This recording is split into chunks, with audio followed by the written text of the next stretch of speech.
Hello YouTube, my name is Neil and we're studying for the MCATs today. We're in the Biochemistry review, Chapter 8, Biological Membranes. Biological membranes are a stunning combination of opposites and contrasts.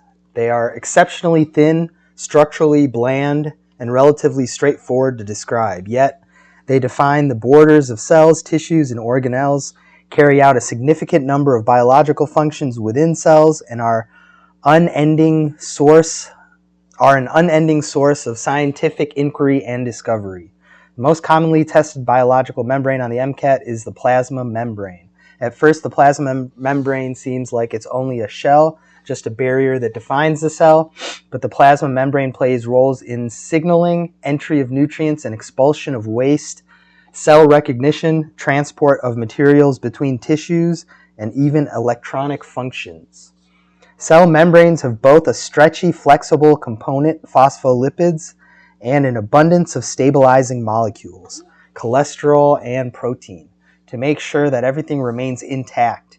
In this chapter, we will examine the general function, composition, and transport properties of biological membranes. We will conclude by taking a look at a few specialized cell membranes within the body, in addition to specific membrane properties.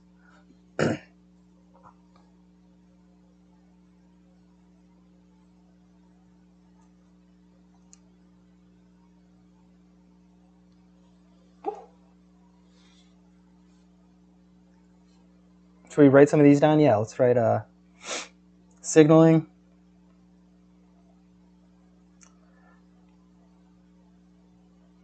nutrient, waste, entry and expulsion, cell recognition,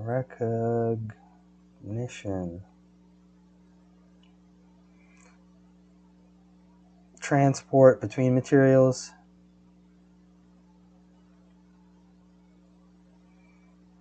and electronic functions, like in the brain, I assume.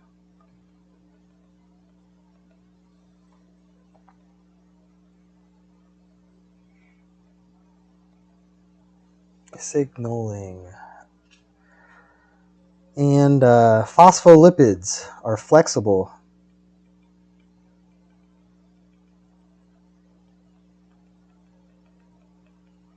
And cholesterol and protein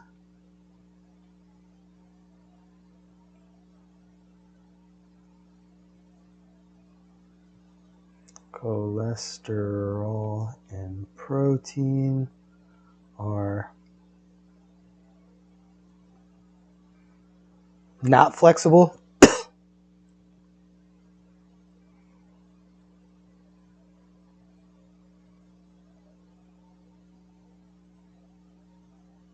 Stabilizing is the word they use. All right. Fluid mosaic model. The cell plasma membrane is often described as a semi-permeable phospholipid bilayer. Plasma membrane, phospholipid bilayer. This phrase alone describes both the function and structure of the cell membrane. As a semi-permeable barrier, it chooses which particles can enter and leave the cell at any point in time. This selectivity is mediated not only by the various channels and carriers that poke holes in the membranes, but also by the membrane itself.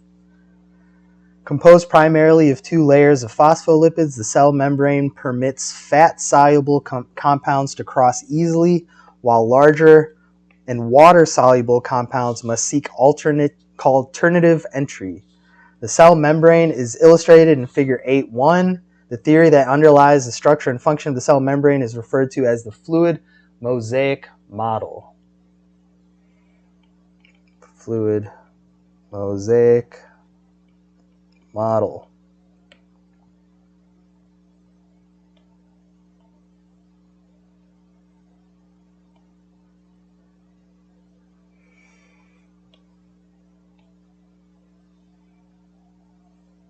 And let's write that fat can pass easily,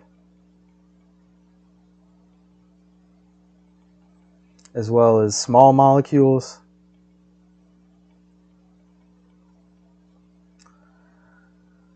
But either large or charged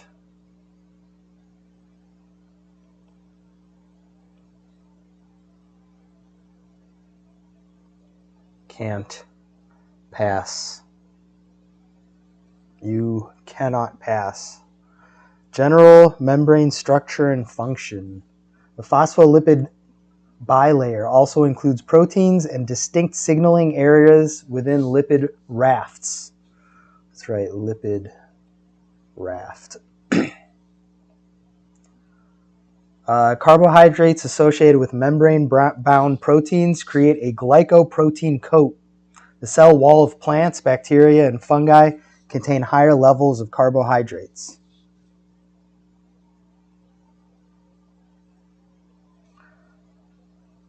Glycoprotein coat.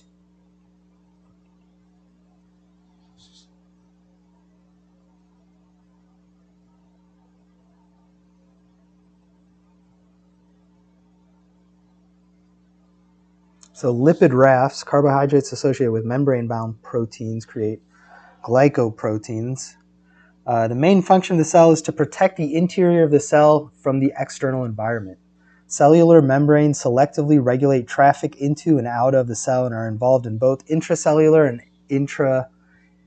intercellular communication and transport. Cell membranes also contain proteins embedded within the lipid bilayer that act as cellular receptors during signaling transduction.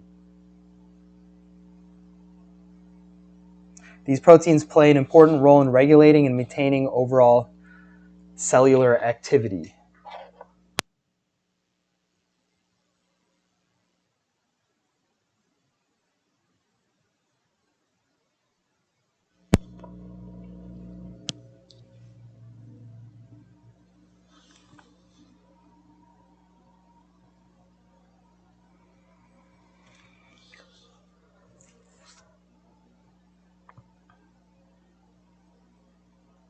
Membrane dynamics. The cell membrane functions as a stable, semi-solid barrier between the cytoplasm and the environment. But it is in a constant state of flux on the molecular level. Phospholipids move rapidly in the plane of the membrane through simple diffusion. This can be seen when fusing two membranes that have been tagged with different labels. The tags will migrate with their associated lipids until both types are rapidly intermixed. Lipid rafts are collections of similar lipids with or without associated proteins that serve as attachment points for other biomolecules. These rafts often serve roles in signaling. Both lipid rafts and proteins also travel within the plane of the membrane, but more slowly. Lipids can also move between the membrane layers, but this is energetically unfavorable because the polar head group of the phospholipid must be forced through the nonpolar tail region in the interior of the membrane. Specialized enzymes called flipases assist in the transition or flip between layers.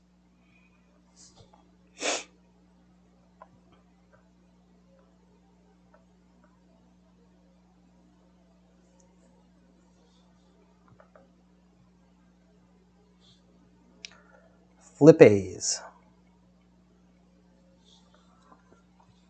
Dynamic changes in the concentrations of various membrane proteins are mediated by gene regulation, endocytotic activity, and protein insertion. Many cells, particularly those involved in biosignaling processes, can up or down regulate the number of specific cellular receptors on their surface in order to meet cellular requirements. So they can be regulated.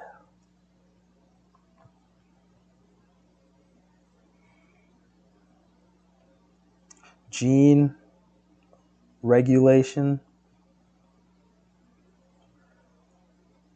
Endocytotic activity. Endocytotic means eating other things. And protein insertion.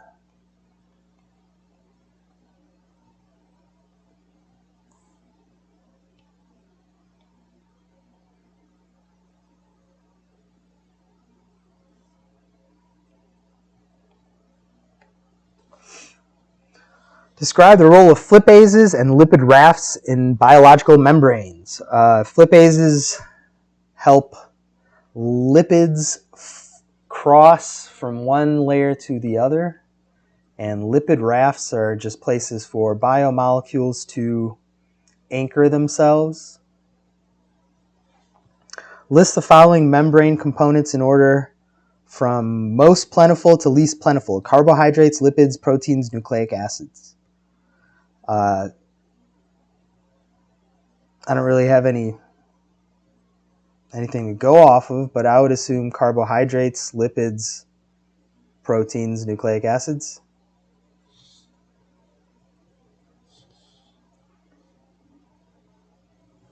In that same order. Let's see what the answers are.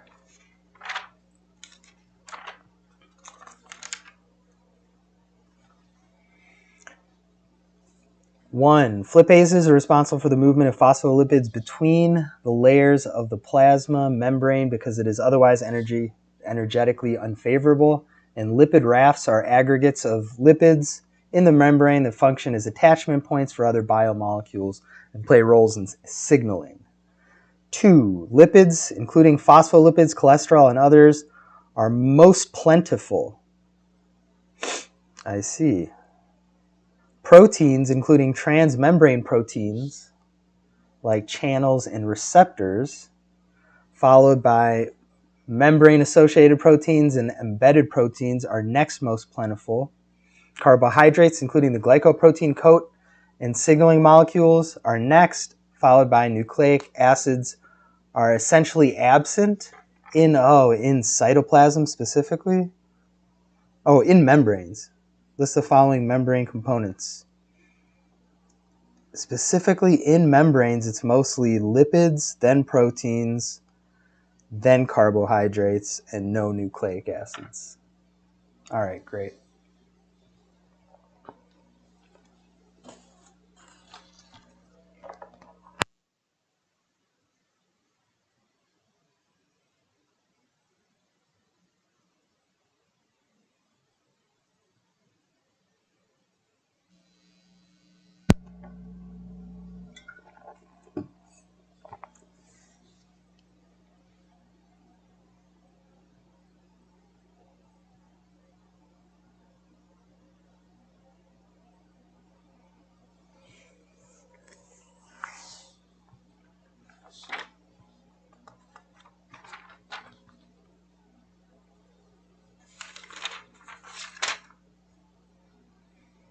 Let's write down that in membranes,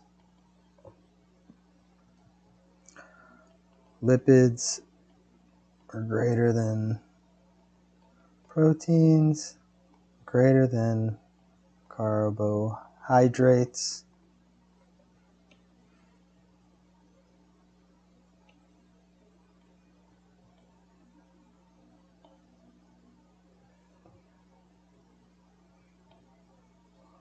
Which is greater than nucleic acids, which is 0.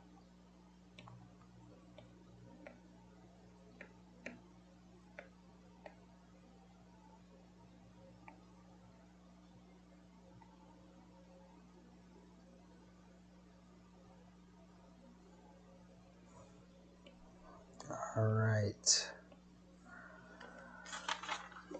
Membrane components.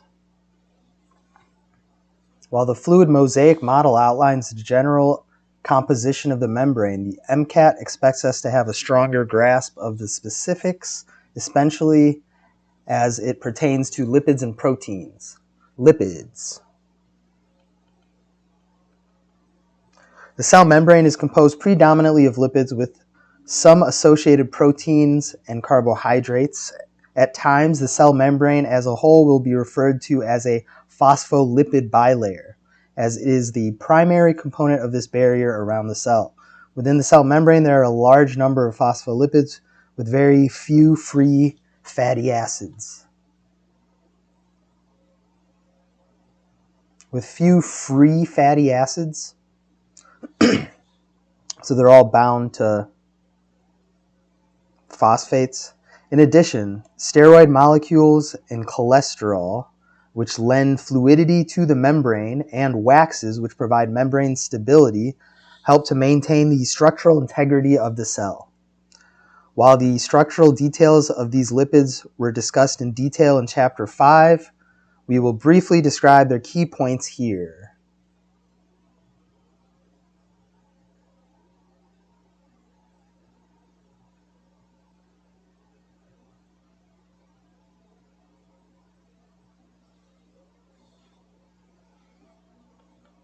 Cholesterol,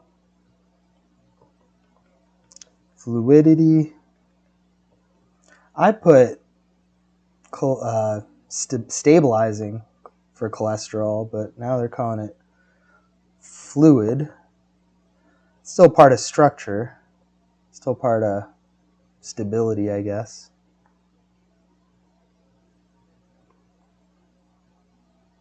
And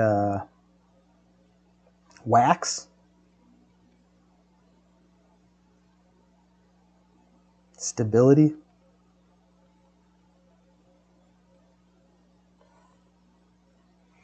Fatty acids and triglycerols.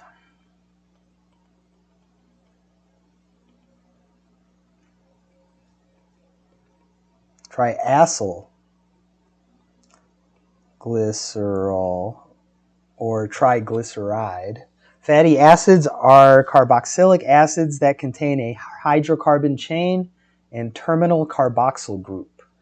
Triglycerols, triacylglycerols, also referred to as triglycerides, are storage lipids involved in human metabolic processes.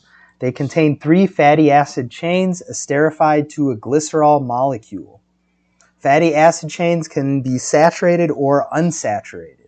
Unsaturated fatty acids are regarded as healthier fats because they tend to have one or more double bonds and exist in liquid form at room temperature. In the plasma membrane, these characteristics impart fluidity to the membrane. Humans can only synthesize a few of the unsaturated fatty acids. The rest come from essential fatty acids in the diet that are transported as triacylglycerols from the intestine inside chylomicrons. Let's write down chylomicrons transport triglycerols, triacylglycerols, or triglycerides.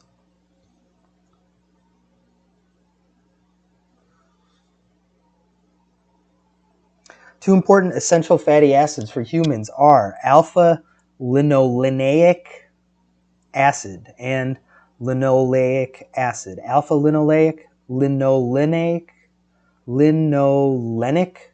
and linoleic. Linolenic and linoleic.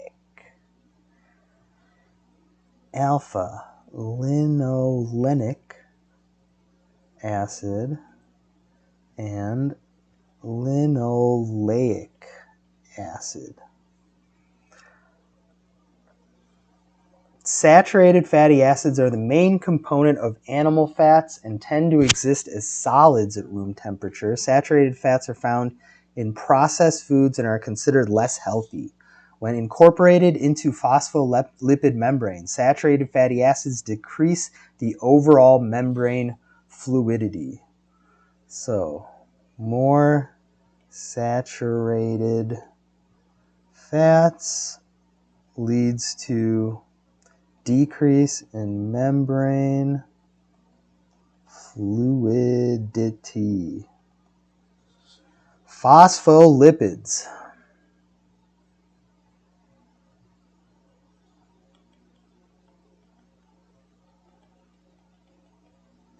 By substituting one of the fatty acid chains of triacylglycerol with a phosphate group, a polar head group joins the nonpolar tails, forming a glycerophospholipid, commonly called a phospholipid.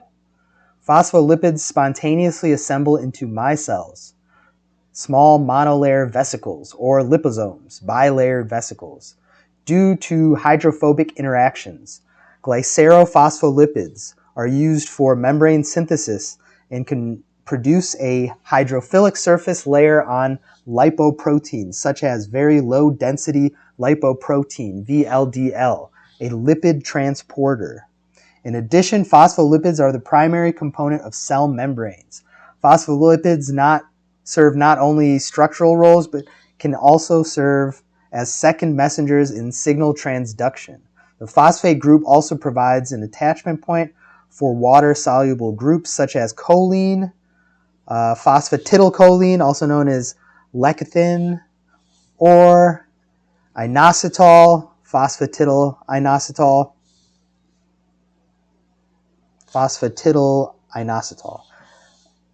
A comparison of triacylglycerols and glycerophospholipids is shown in figure 8.2. So one of the three fatty acids of a triacylglycerol is replaced with a phosphate group, a charged polar head group,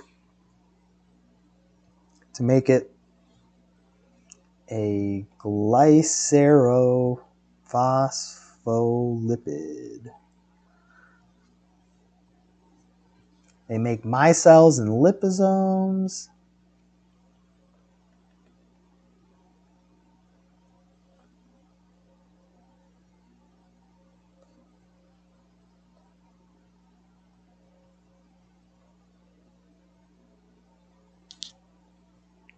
Lipoproteins such as very low density lipoprotein, VLDL, a lipid transporter.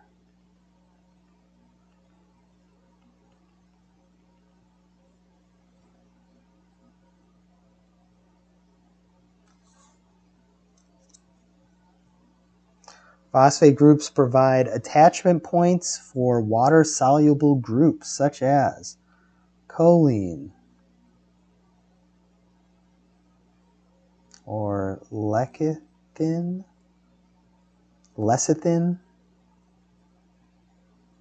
inositol.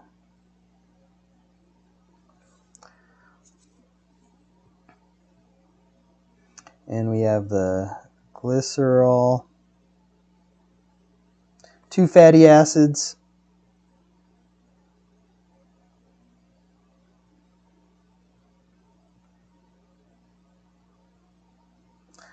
and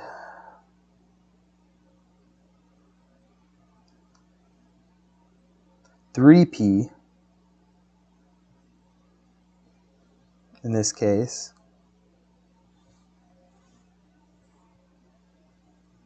What did it say attaches?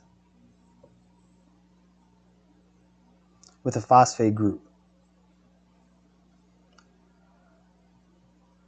A polar head group joins the nonpolar tails.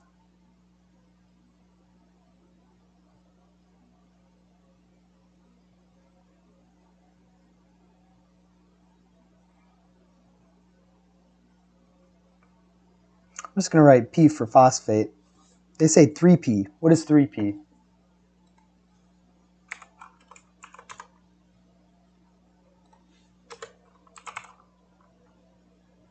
Biochem.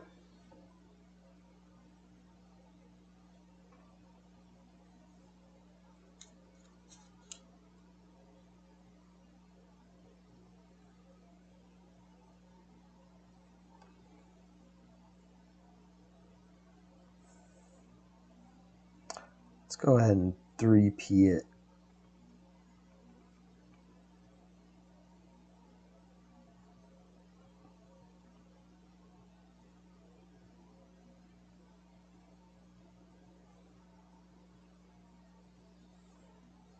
All right.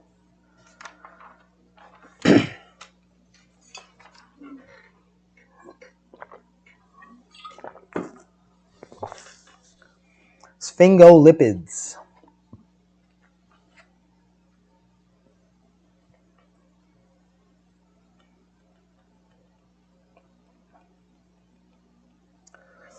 Sphingolipids are also important constituents of cell membranes. Although sphingolipids do not contain glycerol, they are similar in structure to glycerophospholipids in that they contain a hydrophilic region and two fatty acid-derived hydrophobic tails.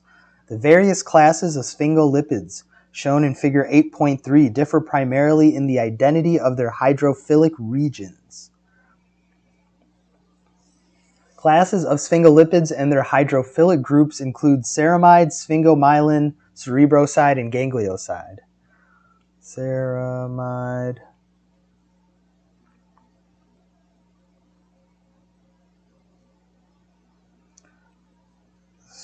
sphingomyelin, cerebroside, and ganglioside.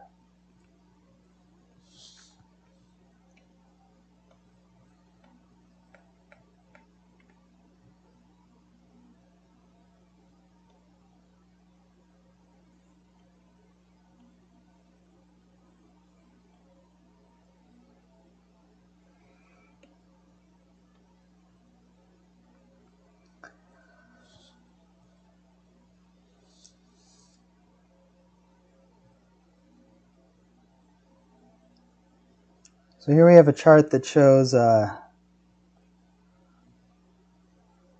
sphingosine becoming ceramide,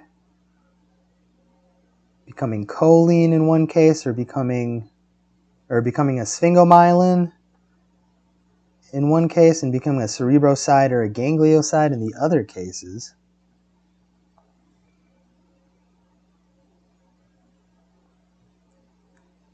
So there's a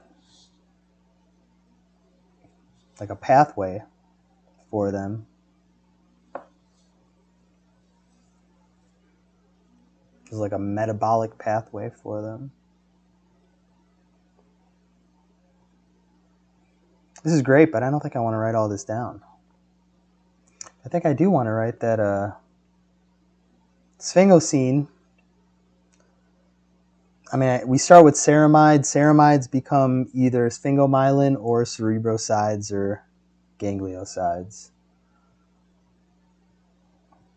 So if we were to draw a little arrow, ceramides can be sphingomyelin, ceramides can become cerebrosides, and then cerebrosides can become gangliosides. Great. Cholesterols and steroids. Cholesterol is associated with a number of negative health effects and receives a lot of negative press. However, it is also a very important molecule in our cells. Cholesterol not only regulates membrane fluidity, but is also necessary in the synthesis of all steroids, which are derived from cholesterol. Cholesterol makes steroids. The structure of cholesterol is similar to that of phospholipids in that cholesterol contains both the hydrophilic and hydrophobic region. Membrane stability is derived from interactions with both the hydrophilic and hydrophobic regions that make up the phospholipid bilayer. While cholesterol stabilizes adjacent phospholipids, it also occupies space between them. This prevents the formation of crystal structures in the membrane, increasing fluidity at lower temperatures. At high temperatures, cholesterol has the opposite effect. By limiting movement of phospholipids within the bilayer, it decreases fluidity and helps hold the membrane intact. By mass, cholesterol composes about 20% of the cell membrane. By mole fraction, it makes up about half. This large ratio of cholesterol to phospholipid ensures that the membrane remains fluid. So at high temperatures,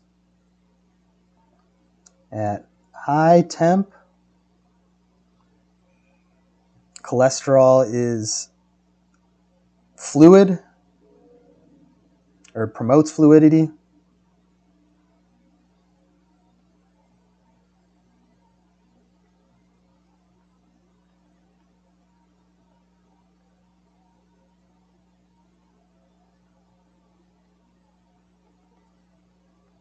And at low temperatures, oh wait, wrong way. At low temperatures, at high temperatures, cholesterol promotes, what's the opposite of fluidity?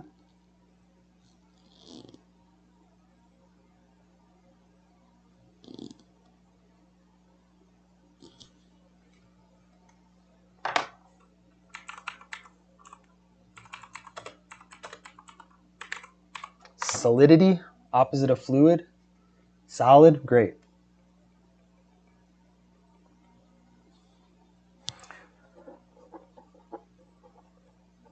And 20%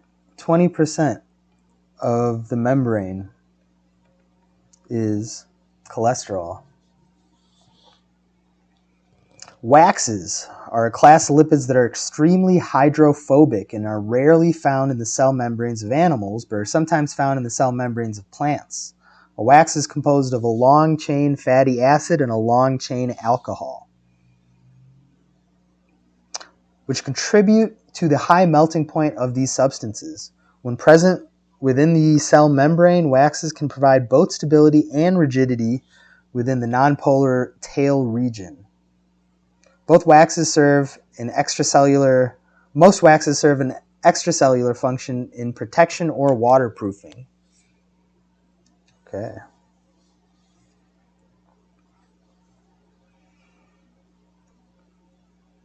Wax. One fatty acid and one long chain alcohol.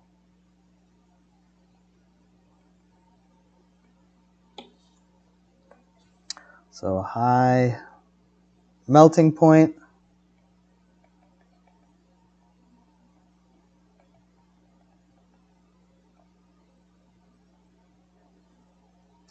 And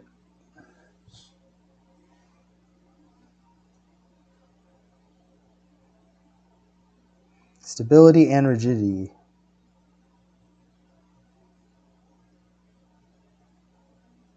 Within the nonpolar tail region only.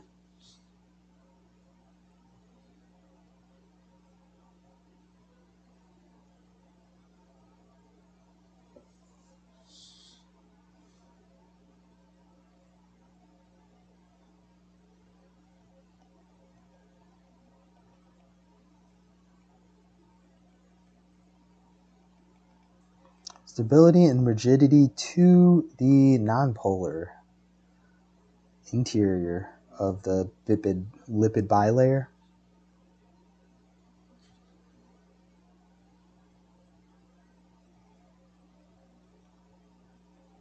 To hydrophobic layer.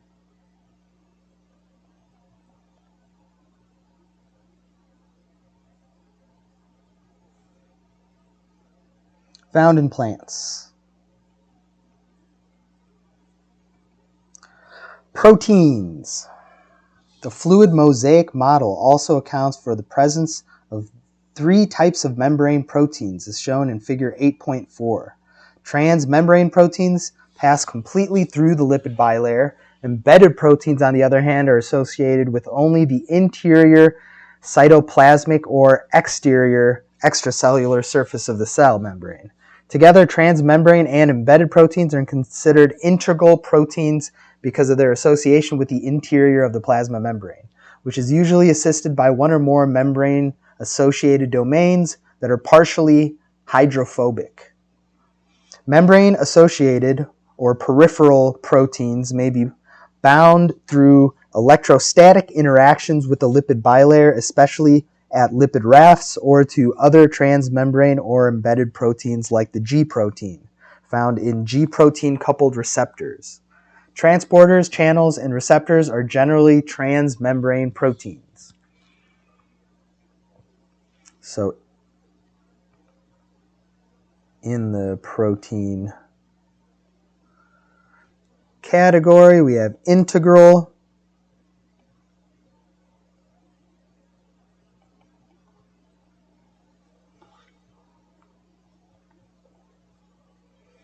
which has both transmembrane and embedded.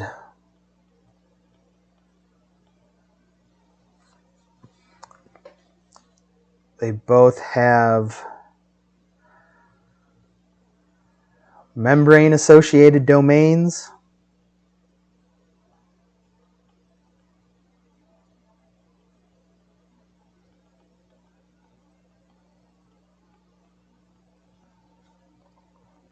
And then membrane-associated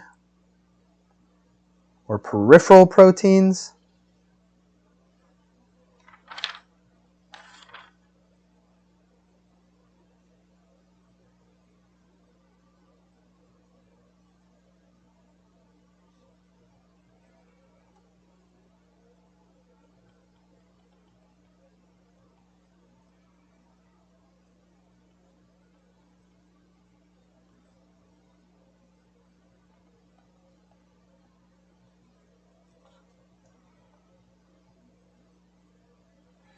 Either electrostatic interactions, lipid rafts,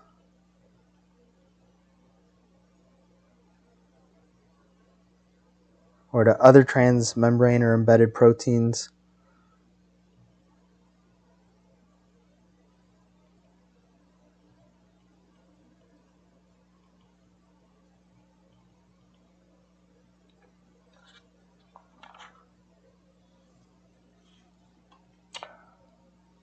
And we have a picture of a integral protein. The transmembrane crosses both layers. The embedded only crosses one of the two layers. And peripheral proteins don't cross any of the layers that are just on the outside. Carbohydrates. Carbohydrates are generally attached to protein molecules on the extracellular surface of cells because carbohydrates are generally hydrophilic. Interactions between glycoproteins and water can form a coat around the cell as shown in figure 8.5. In addition, carbohydrates can act as signaling and recognition molecules. For example, blood group ABO antigens on red blood cells are sphingolipids that differ only in their carbohydrate sequence.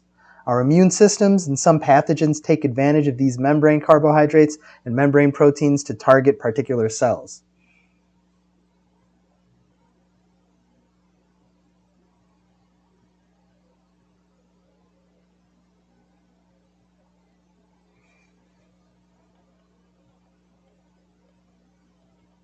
Carbohydrates are in low quantity, used for signaling blood group antigens.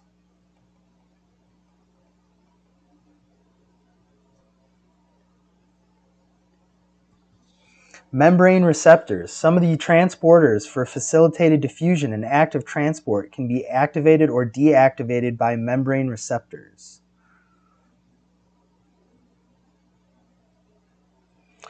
Which tend to be transmembrane proteins. For example, ligand-gated ion channels are membrane receptors that open a channel in response to the binding of a specific ligand. Other membrane receptors participate in biosignaling. For example, G-protein-coupled receptors are involved in several different signal transduction cascades. Membrane receptors are generally proteins, although there are some carbohydrate and lipid receptors, especially in viruses.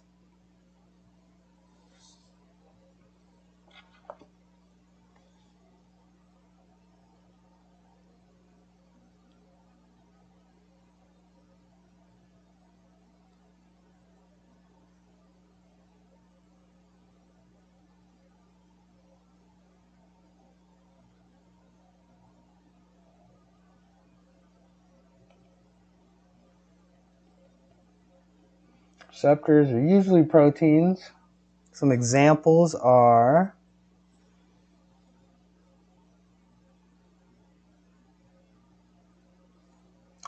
ligand gated ion channels and G protein coupled receptors.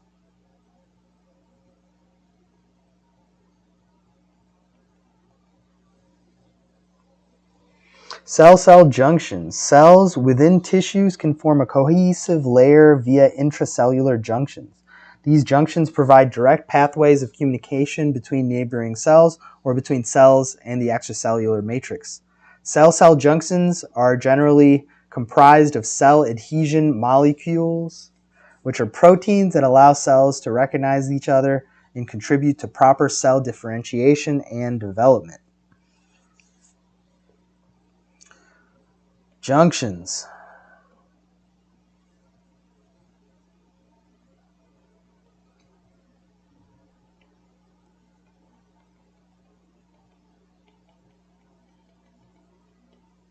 Gap junction.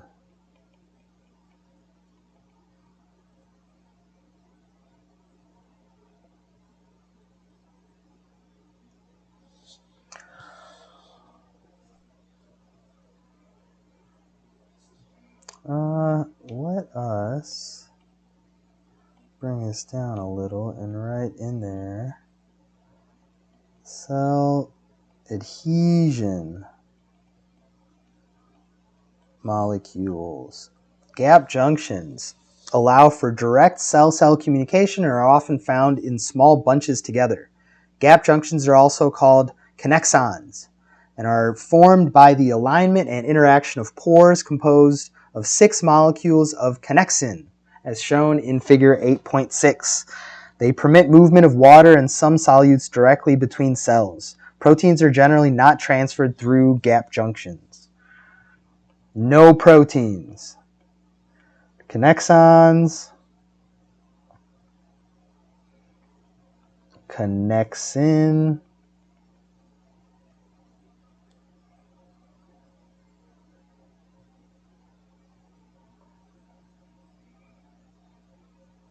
no proteins allowed.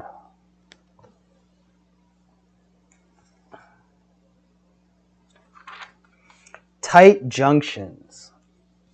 Tight junctions prevent solutes from leaking into the space between cells via a paracellular route. Tight junctions are found in epithelial cells and function as a physical link between the cells as they form a single layer of tissue. Tight junctions can limit permeability enough to create a transepithelial voltage difference based on different concentrations of ions on either side of the epithelium. To be effective, tight junctions must form a continuous band around the cell. Otherwise, fluid could leak through spaces between tight junctions. Tight junctions.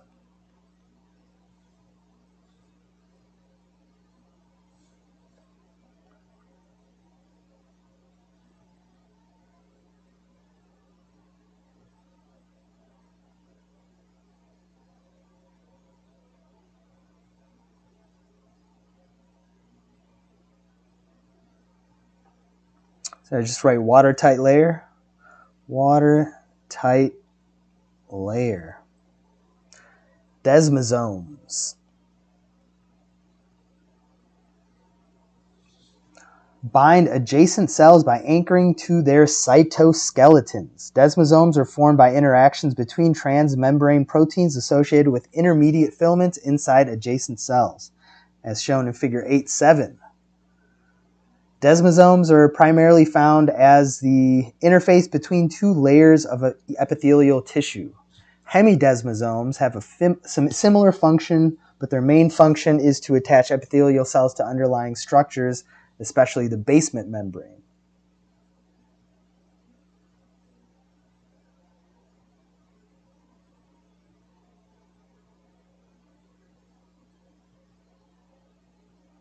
Intermediate filaments.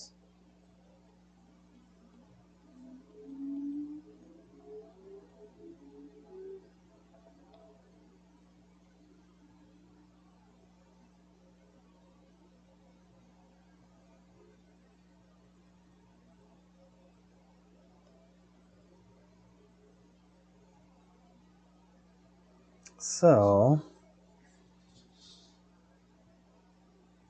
found at the interface between two layers of epithelial tissue.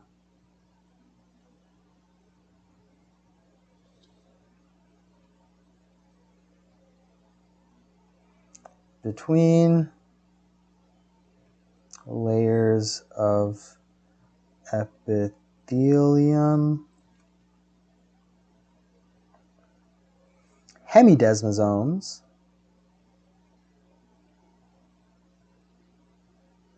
attached to basement membrane,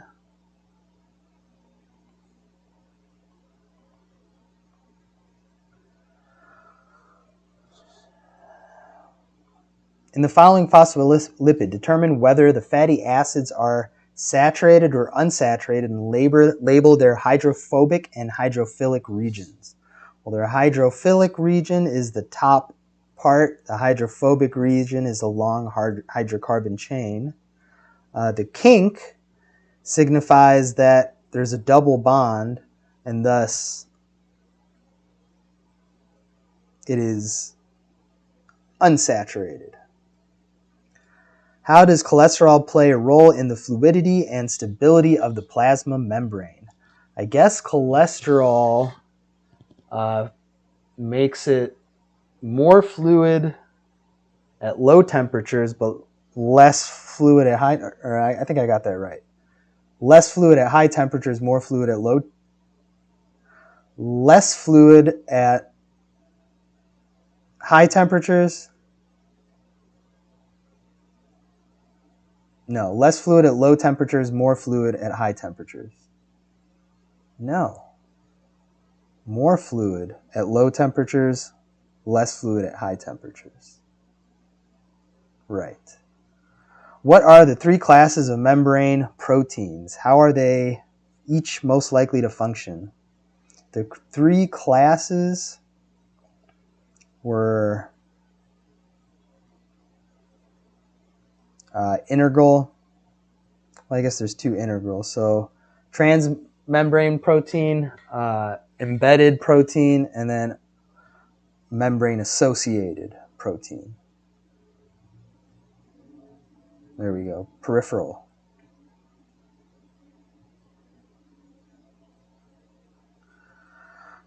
Contrast gap junctions and tight junctions. Gap junctions allow for movement between two neighboring cells.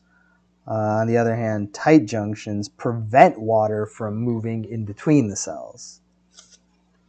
All right, should we check those answers?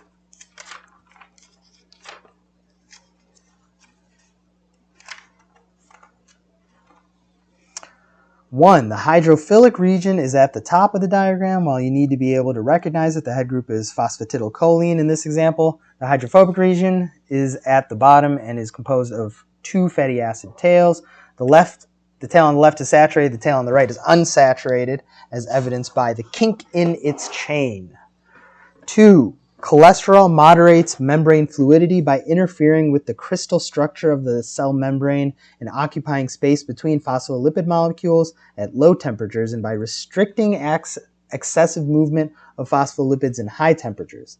Cholesterol also provides stability by cross-linking adjacent phospholipids through interactions at the polar head group and hydrophobic interactions at the nearby fatty acid tail. Okay. Transmembrane proteins are most likely to serve as channels or receptors. Embedded membrane proteins are most likely to have catalytic activity linked to nearby enzymes. Membrane-associated proteins are most likely to be involved in signaling or are recognition molecules on the extracellular surface. I did not answer how they were supposed to function. But there you have it. 4, gap junctions allow for the intercellular transport of materials and do not prevent paracellular transport of materials. But tight junctions are not used for intracellular transport, but do prevent paracellular transport. Gap junctions are in discontinuous bunches around the cell, while tight junctions form bands around the cell. All right.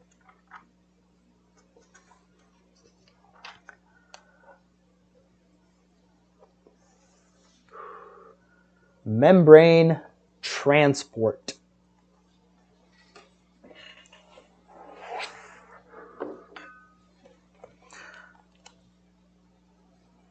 The cell membrane functions to control movement of substances into and out of the cell. However, it varies in its selectivity for different substances. Transport of small nonpolar molecules occurs rapidly through the cell membrane via diffusion, while ions and large molecules require more specialized transport processes. The different membrane traffic processes are classified as either active or passive and are driven by concentration gradients or intracellular energy stores.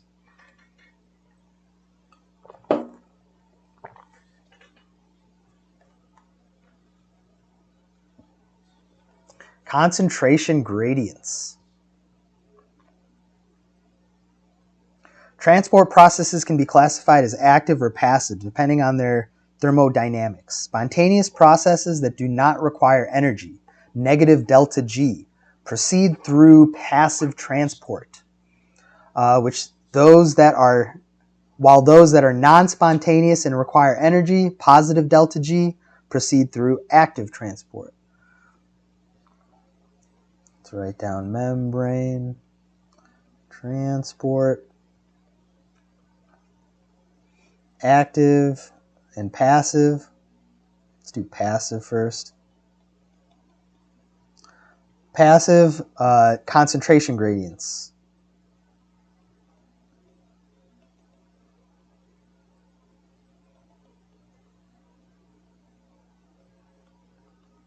Dictate their flow, and active ATP or GTP energy is required. Energy required.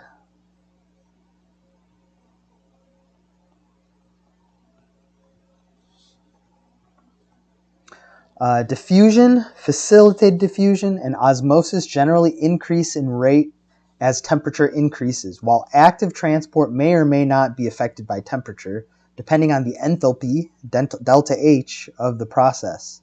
The primary thermodynamic motivator in most passive transport is an increase in entropy, delta S. Passive transport. Passive transport processes are those that do not require intracellular energy stores, but rather utilize the concentration gradient to supply the energy for particles to move. Simple diffusion. The most basic of all membrane traffic processes is simple diffusion, in which substrates move down their concentration gradient directly across the membrane.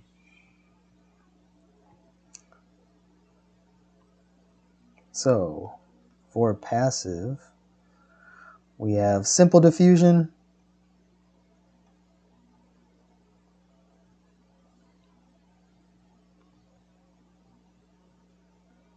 only particles that are freely permeable to the membrane are able to undergo simple diffusion. This is potential energy. There is potential energy in a chemical gradient. Some of this energy is dissipated as the gradient is utilized during simple diffusion. We can liken this process to a ball rolling down a hill. There's potential energy in the ball when it sits at the top of the hill, and as the ball spontaneously rolls down the hill, some of the energy is dissipated. Osmosis.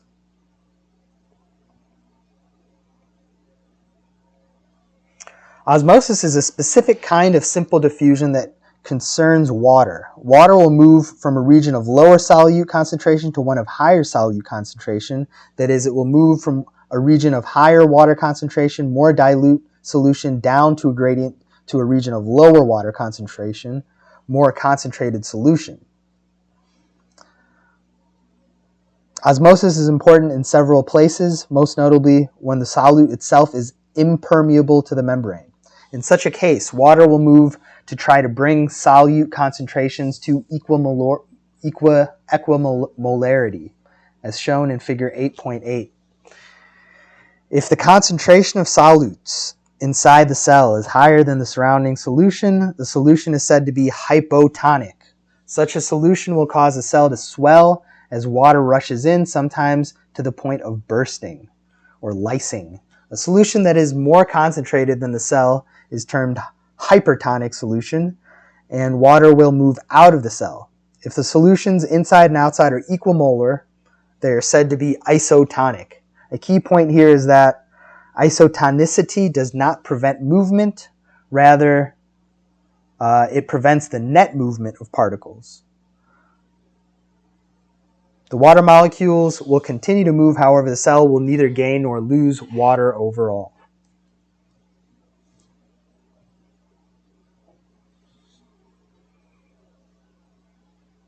So water moves against its gradient to match the gradient of salt.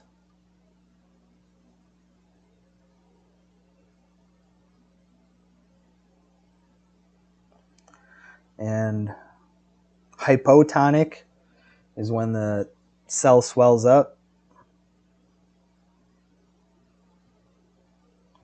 And hypertonic is when the cell shrinks.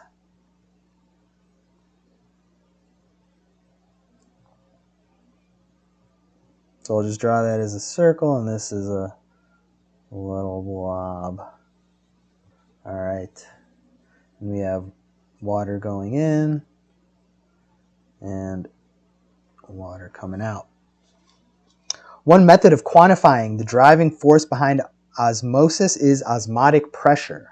Osmotic pressure is a colligative property. A physical property of solutions that is dependent on the concentration of dissolved particles, but not on the chemical identity of those dissolved particles. Other examples of colligative properties include vapor pressure, depression, like Raoult's law, boiling point elevation, and freezing point depression.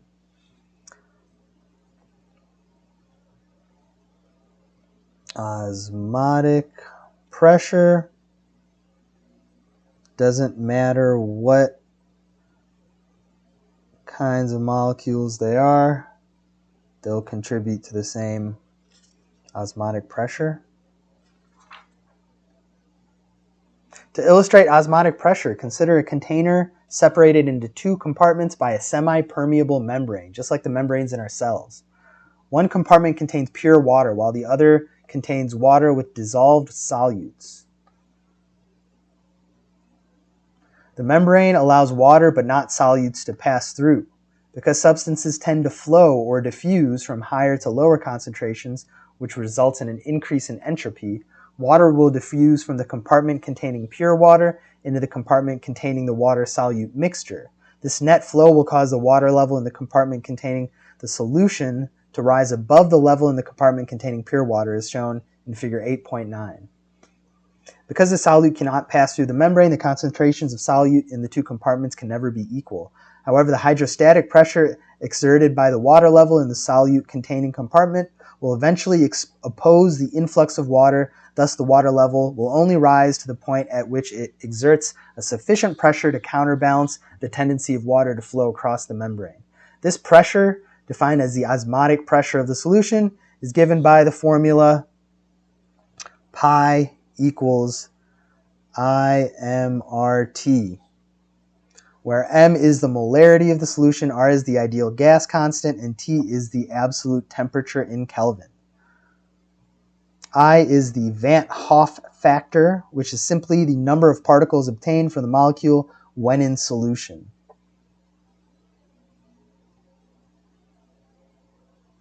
For example, glucose remains one intact molecule, so the Vant Hof factor for glucose is 1.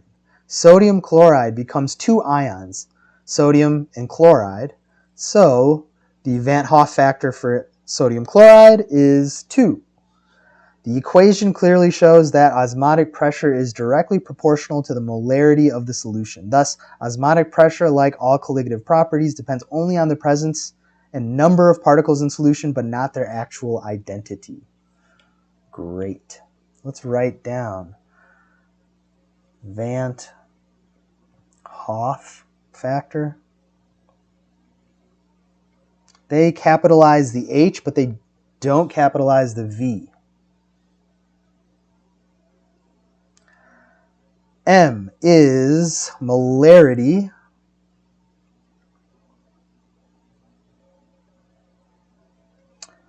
R is ideal gas constant.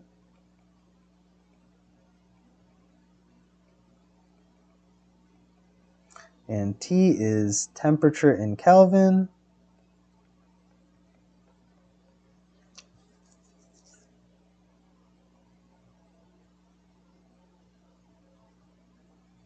And our Vant Hof factor is similar to like a mole fraction. Should we just call it mole fraction?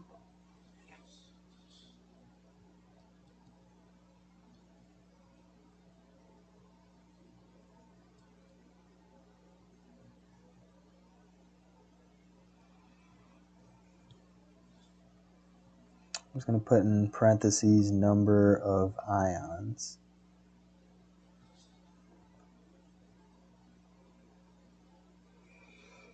All right. In cells, the osmotic pressure is maintained against the cell membrane rather than the force of gravity. If the osmotic pressure created by the solutes within a cell exceeds the pressure that the cell membrane can withstand, the cell will lyse.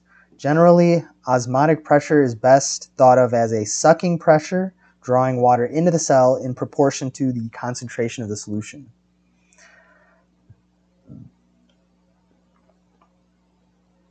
So that is osmotic pressure. Facilitated diffusion.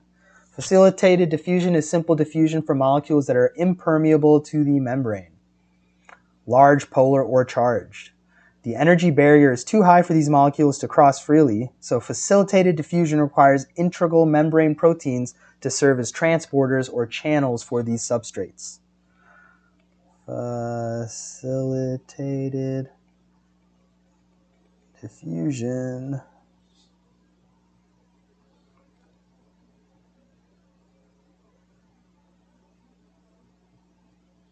Channels.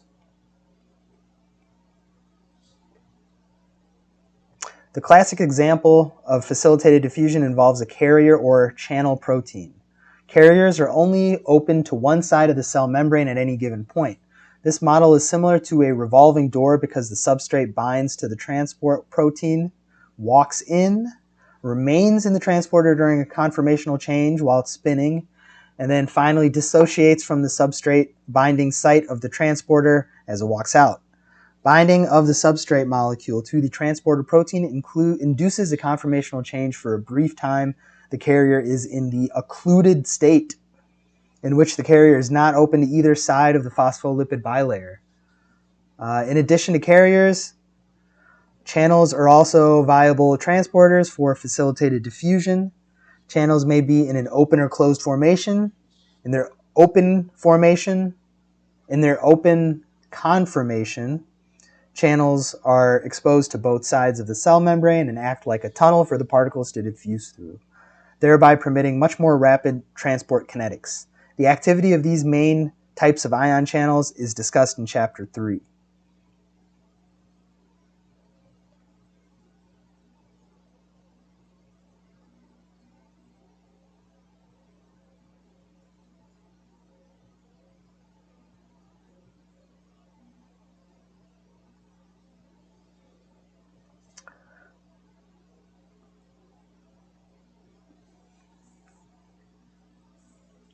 So channels can be open or closed.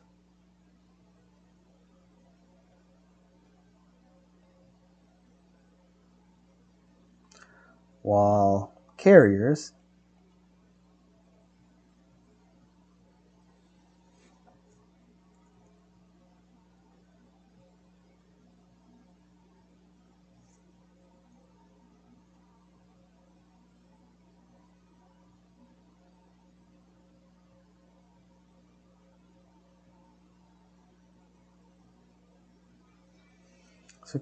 are open to one side,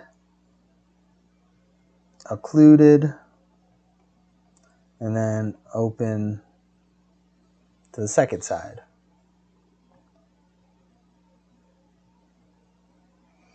Active transport. Active transport results in the net movement of a solute against its concentration gradient, just like rolling a ball up a hill.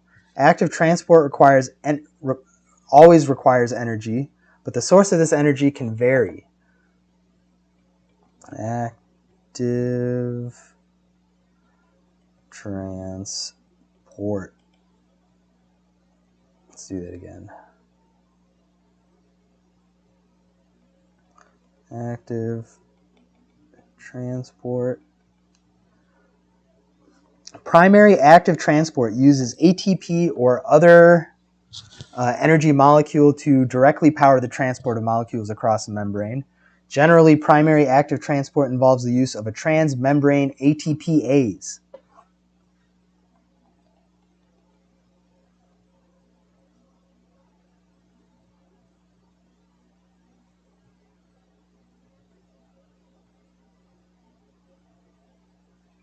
Transmembrane ATPase.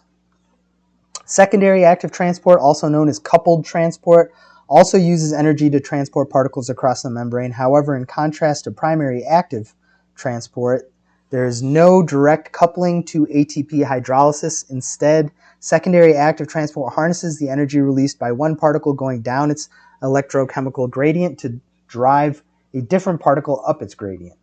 When both particles flow the same direction across the membrane, it is termed symport. When the particles flow in opposite directions, it is called antiport. Active transport is important in many tissues. For instance, primary active transport maintains the membrane potential of neurons in the nervous system. The kidneys use secondary active transport, usually driven by sodium, to reabsorb and secrete various solutes into and out of the filtrate.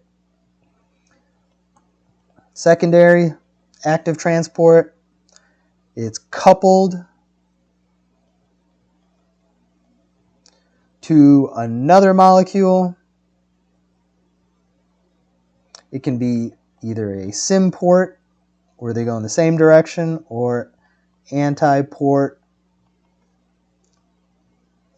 where they go in the same direction, or antiport, where they go in opposite directions. All right.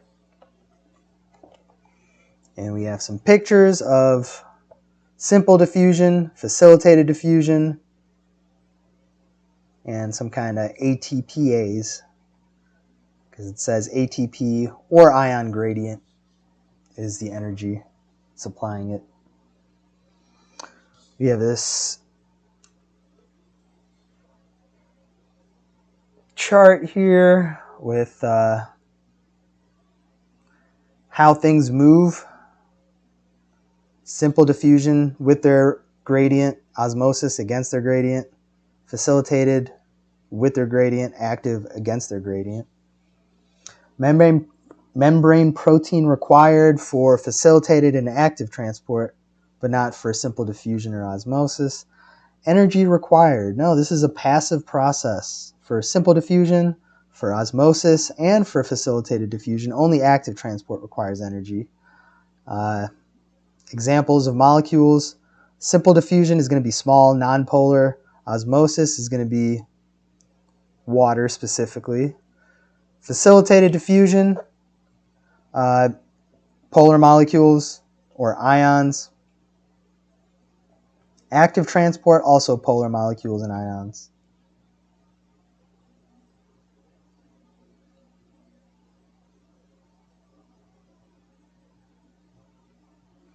All right.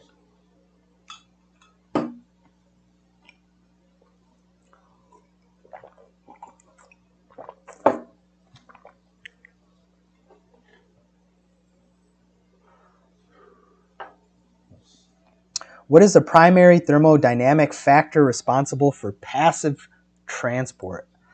The primary thermodynamic factor is entropy.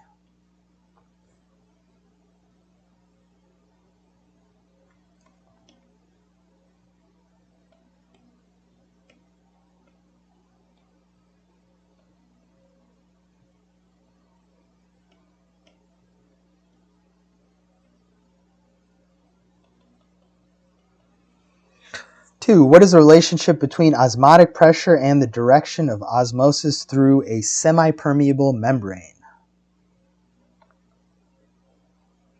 Well, osmotic pressure and the direction that water flows is the same.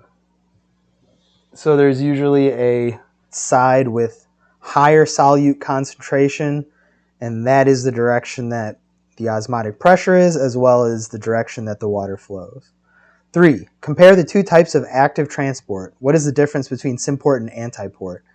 Active transport, there's primary and secondary. Primary uses ATP, secondary uses another solute. A symport, the accompanying solute and the solute of interest go in the same direction. Antiport, they go in opposite directions.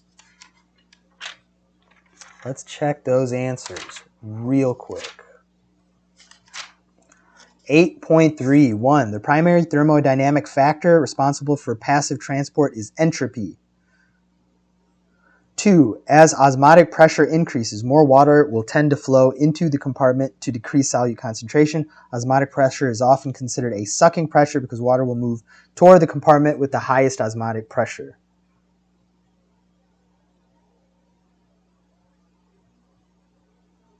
Oh, is that right?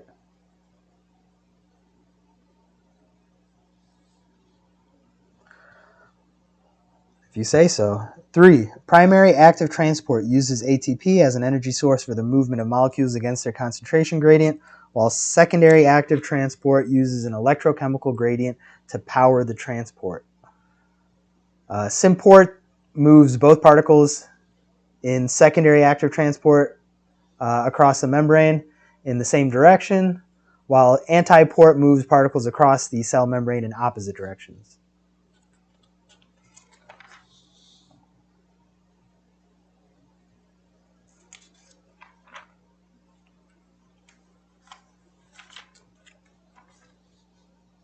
An electrochemical gradient. So either a chemical gradient or an electrical gradient as well, I guess.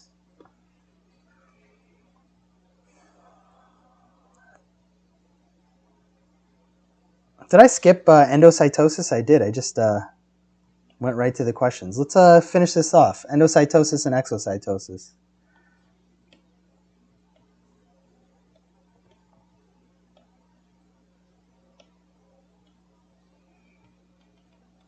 Endocytosis, eating stuff. Exocytosis is pooping stuff for the cell. Endocytosis occurs when the cell membrane invaginates and engulfs material to bring it into the cell. The material is encased in a vesicle, which is important because cells will sometimes ingest toxic substances. Pinocytosis is the endocytosis of fluids and dissolved particles, whereas phagocytosis is the ingestion of large solids such as bacteria. Substrate binding to specific receptors embedded within the plasma membrane will initiate the process of endocytosis. Invagination will then be initiated and carried out by vesicle-coating proteins, most notably clathrin. Endocytosis, there's pino, which is for fluid, and there's phagocytosis, which is for solids.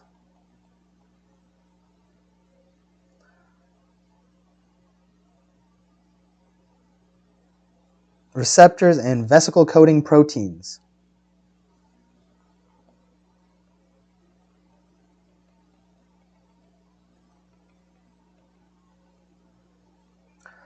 Exocytosis occurs when secretory vesicles fuse with the membrane, releasing material from inside the cell to the extracellular environment. Exocytosis is important in the nervous system and intracellular signaling. For instance, exocytosis of neurotransmitters from synaptic vesicles is a crucial aspect of neuron physiology. Both endo and exocytosis are illustrated in 8.11. All right.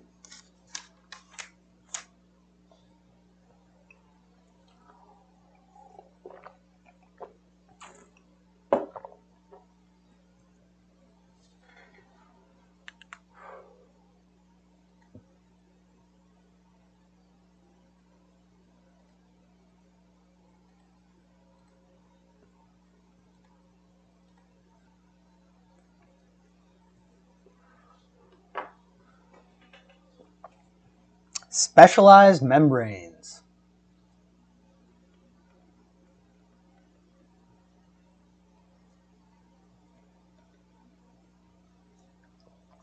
The membranes of most organelles are similar to the cell membrane in both composition and general characteristics. However, it is important to note that some membranes are specialized to accomplish specific functions. For instance, the sarcolemma of muscle cells must maintain a membrane potential for muscle contraction to occur.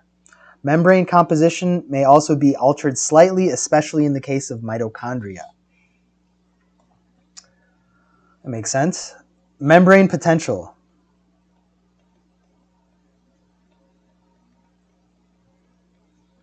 The impermeability of the cell membrane to ions and the selectivity of ion channels both lead to an electrochemical gradient between the exterior and interior of cells.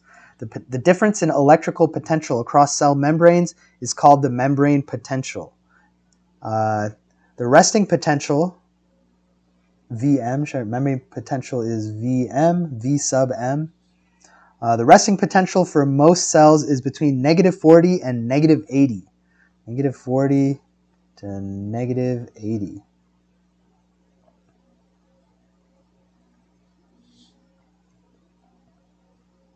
Millivolts. Although the potential can rise as high as positive 35 during depolarization of the cell. Maintaining membrane potential requires energy because ions may passively diffuse through the cell membrane over time using leak channels. Therefore, an ion transporter or pump, such as the sodium-potassium pump, NAK-ATPase, regulates the concentration of intracellular and extracellular sodium and potassium ions. Chloride ions also participate in establishing membrane potential. Let's write down sodium, potassium pump is an ATPase. The Nernst equation can be used to determine the membrane potential from the intra and extracellular concentrations of the various ions. E equals RT over ZF log natural log, the ion concentration outside of the cell over the ion concentration inside of the cell,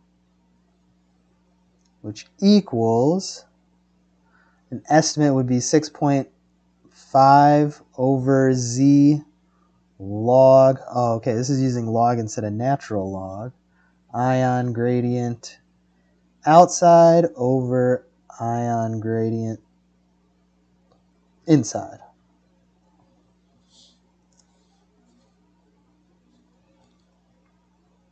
Where R is the ideal gas constant, T is the temperature in Kelvin, Z is the charge of the ion, and F is the Faraday constant, which is 96,485 coulombs per mole per electron.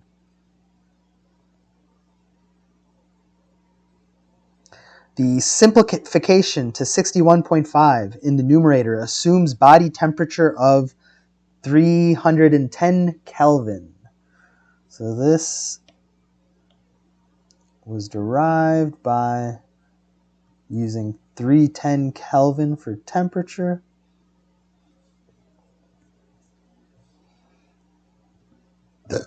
Excuse me. The Goldman-Hodgkin-Katz voltage equation flows from the Nernst equation, taking into account the relative contribution of each major ion to the membrane potential. So let's write down that this is Nernst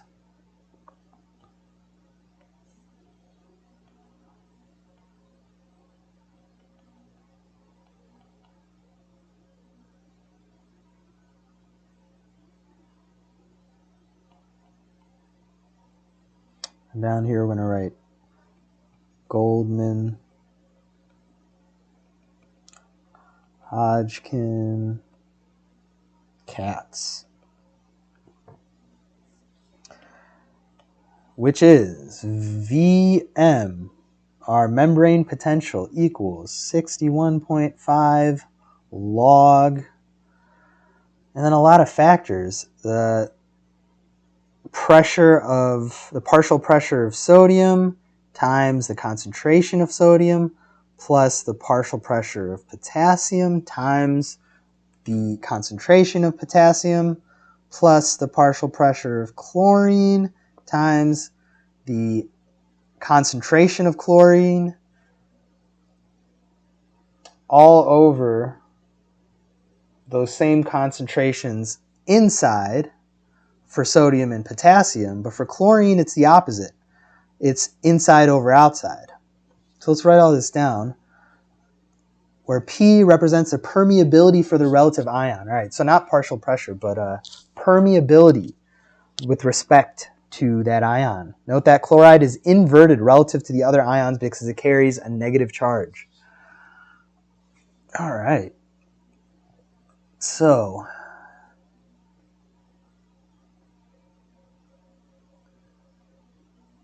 I think I could fit all this in. I'm going to move this down here because I know it's not going to fit. But we got the P and A times the Na concentration outside plus pK times concentration of K outside plus P chlorine times concentration of chlorine inside. So that's the one that's reversed. All over that same thing, but for the opposite part of the cell.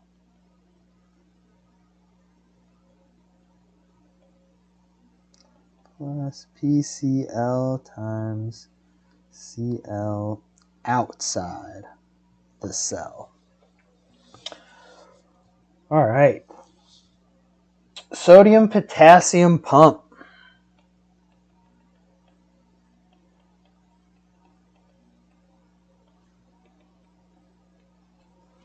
There's a steady state resting relationship between ion diffusion and the NAK ATPase. One of the main functions of the NAK ATPase is to maintain a low concentration of sodium ions and high concentration of potassium ions intracellularly by pumping 3 sodium ions out for every 2 potassium ions pumped in.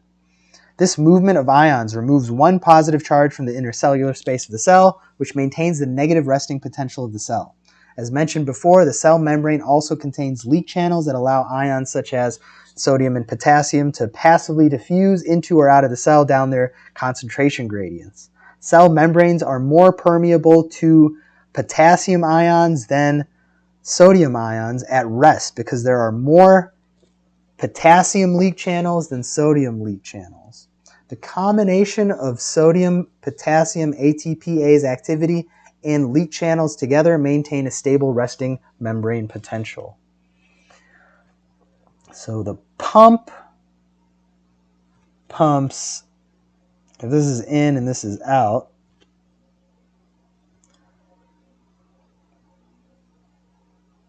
three sodium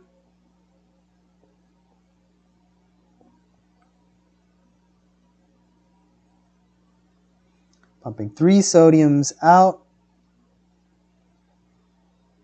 for every 2 potassiums in.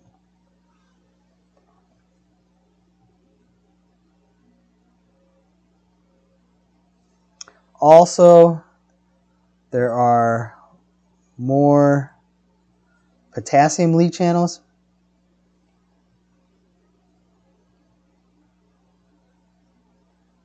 More potassium leak channels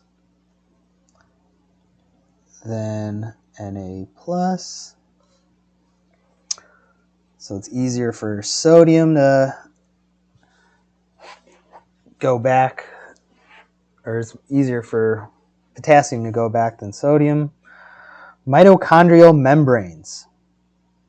Mitochondria are referred to as the powerhouse of the cell because of their ability to produce ATP by oxidative respiration. Mitochondria contain 2 membranes, the inner and outer mitochondrial membrane. Let's write mitochondria.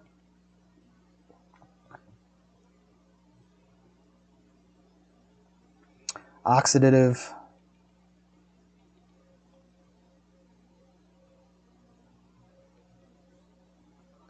respiration.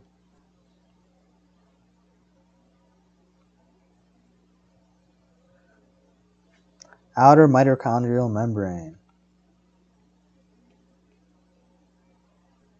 The outer mitochondrial membrane is highly permeable due to many large pores that allow the passage of ions and small molecules. The outer membrane completely surrounds the inner mitochondrial membrane with the presence of a small intramembrane space in between the 2 layers. It is permeable to ions. Inner mitochondrial membrane.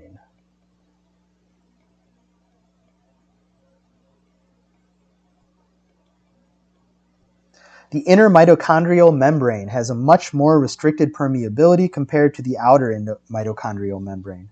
Structurally, the inner mitochondrial membrane contains numerous infoldings known as cristae, which increase the available surface area for the integral proteins associated with the membrane.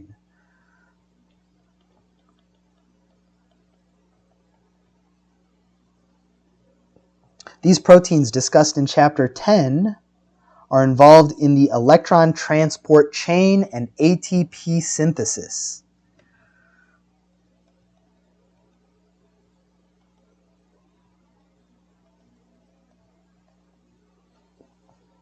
The inner membrane also encloses the mitochondrial matrix, where the citric acid cycle produces high-energy electron carriers used in the electron transport chain.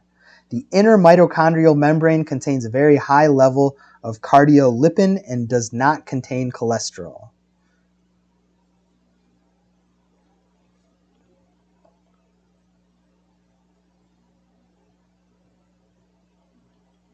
So we got the mitochondrial mitochondrial matrix where citric acid cycle takes place.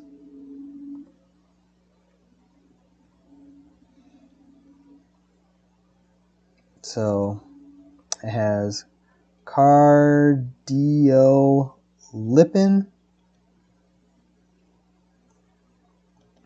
no cholesterol.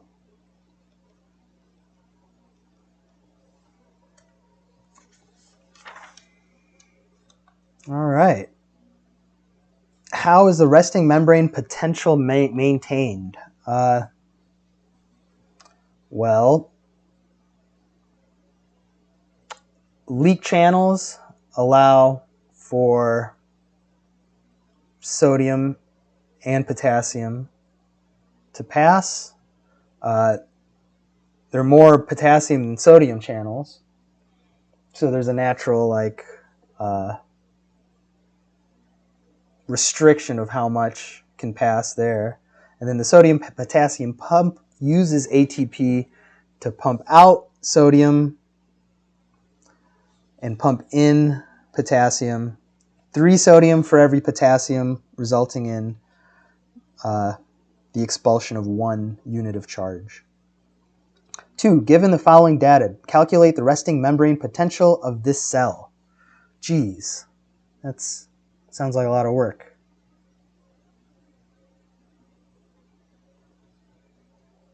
But we could do it.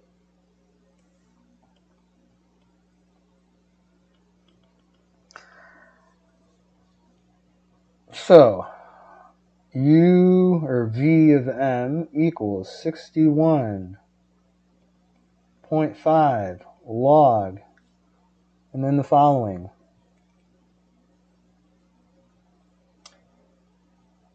The permeability to sodium is 0.05. 0.05 times the concentration of sodium outside the cell, 140.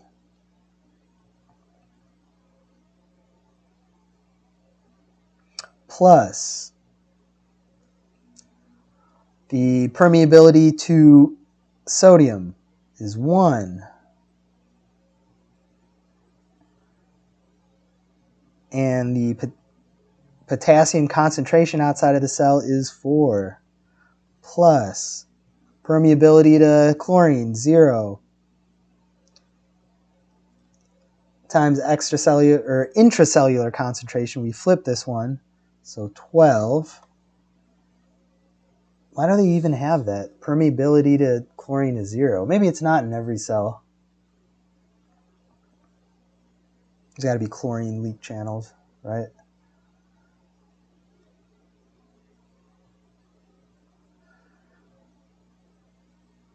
On the bottom, once again, 0.05 times 14 this time, plus 1 times 120, plus 0 times 120. This last part just cancels out. On top we have 14 divided by 5, I guess. Let's grab a calculator real quick.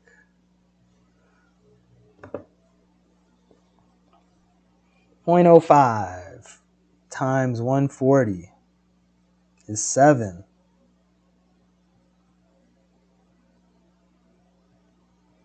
Plus 4 over 14 times 0.05, 0.7 plus 120. 11 divided by 120.7 equals 0.09.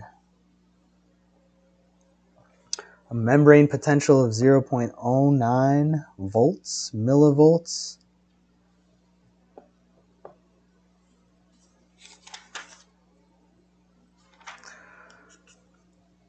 Number 3, what distinguishes the inner mitochondrial membrane from other biological membranes? What is the pH gradient between the cytoplasm and the inner membrane space? The inner mitochondrial membrane doesn't have cholesterol. What is the pH gradient between the cytoplasm and the intramembrane space?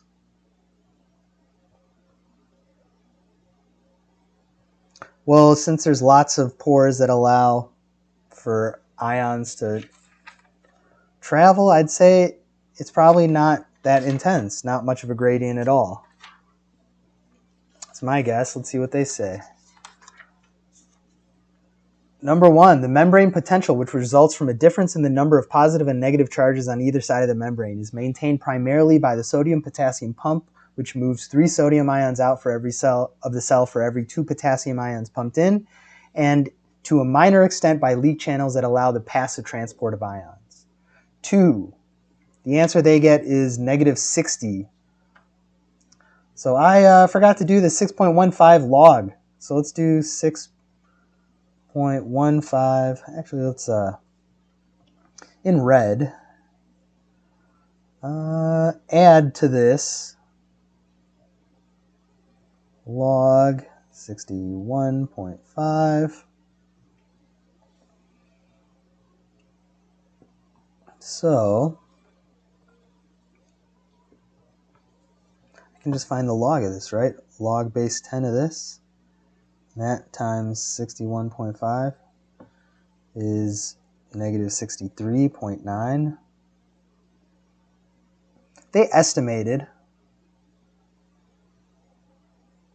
11 divided by 120.7. Whoops.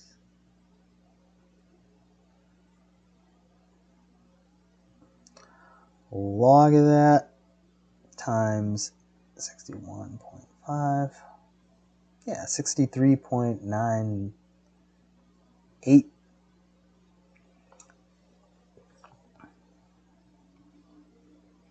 Or around 60. The exact value is 64. It's not exactly 64, it's 63.98. But sure. All right. Don't forget, take the log to get your final answer there. Number 3, the inner mitochondrial membrane lacks cholesterol, which differentiates it from other biological membranes. There is no pH gradient between the cytoplasm and the inner membrane space because the outer mitochondrial membrane has such high permeability to biomolecules. The proton motive force of the mitochondria is across the inner mitochondrial membrane, not the outer mitochondrial membrane. Great.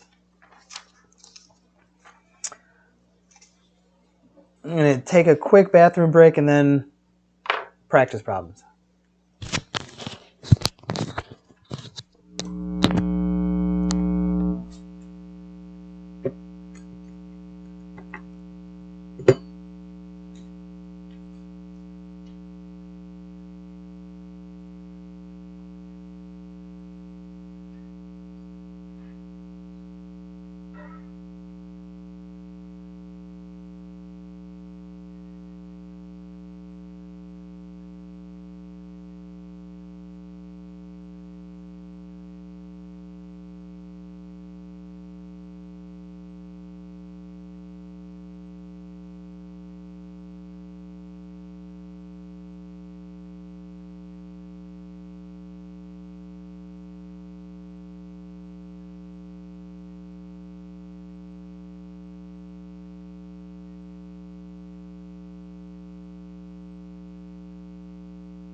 All right.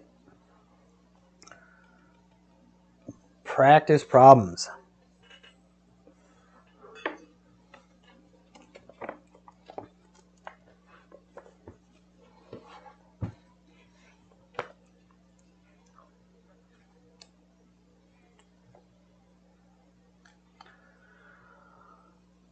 Number 1. A student is trying to determine the type of membrane transport occurring in a cell. She finds that the molecule to be transported is very large and polar, and when transported across the membrane, no energy is required. Which of the following is most likely mechanism of transport? Well,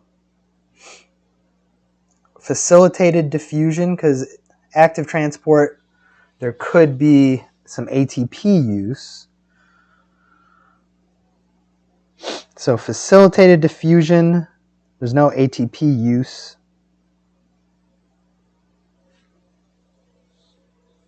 Very large and polar. It could be exocytosis. Does exocytosis use energy?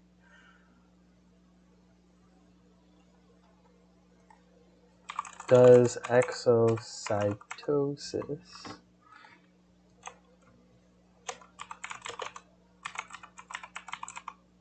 require energy? They require energy.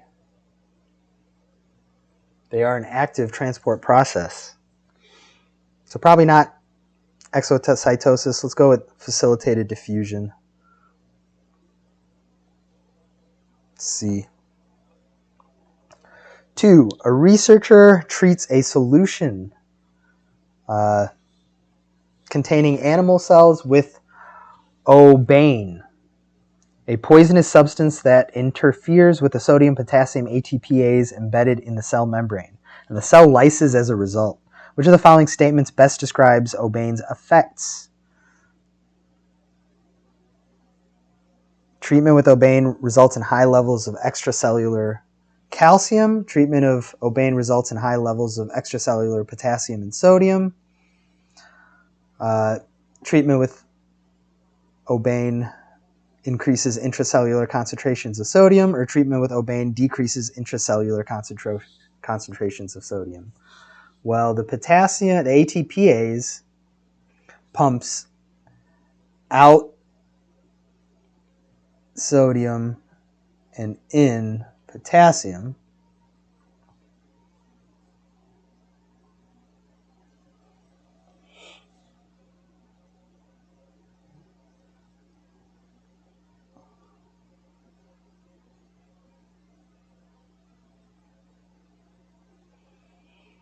So treatment with this thing will result in increase in intracellular sodium because it's not able to pump it out. It won't decrease intracellular, it'll increase intracellular sodium. If this is shut down, then we'll have a lot of sodium in here, is what I imagine.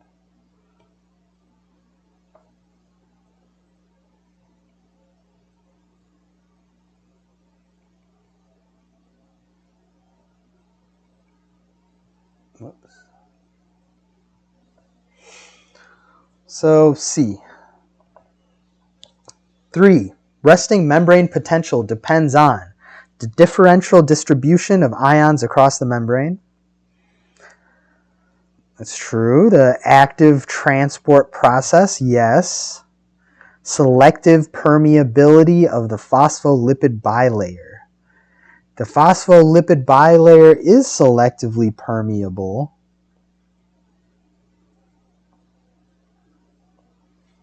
The ions don't just diffuse across, they use transporters. Does selective permeability just refer to passive or like diffusion, or facilitated as well?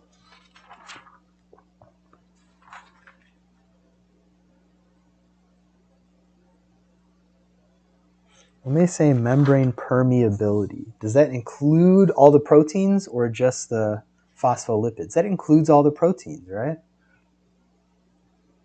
So that includes transport proteins.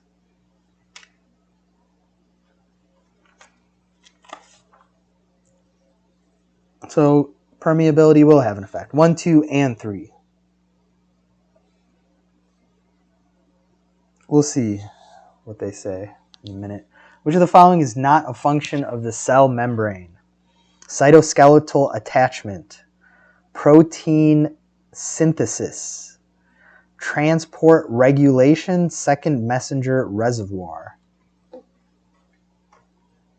Second messenger reservoir, sure. Transport regulation, sure. Cytoskeletal attachment, yeah. Protein synthesis, that's the one that doesn't sound like it's part of the cell membrane. That's probably something that happens in the ribosomes near the nucleus. So let's write B down for that.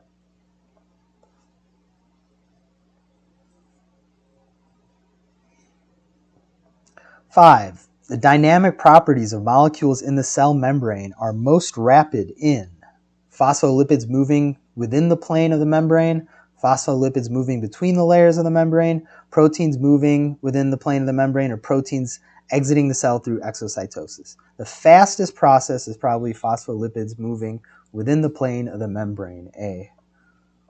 6. Which lipid type is least likely to contribute to membrane fluidity? Unsaturated glycerophospholipids, transglycerophospholipids, cholesterol, unsaturated sphingolipids. So least likely to contribute to fluidity. Unsaturated does transglycerophospholipids.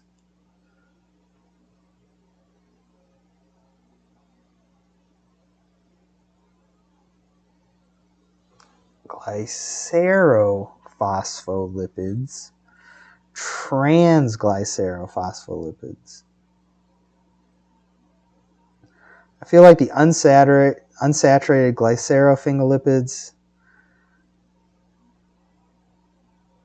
What's a transglycerophospholipid?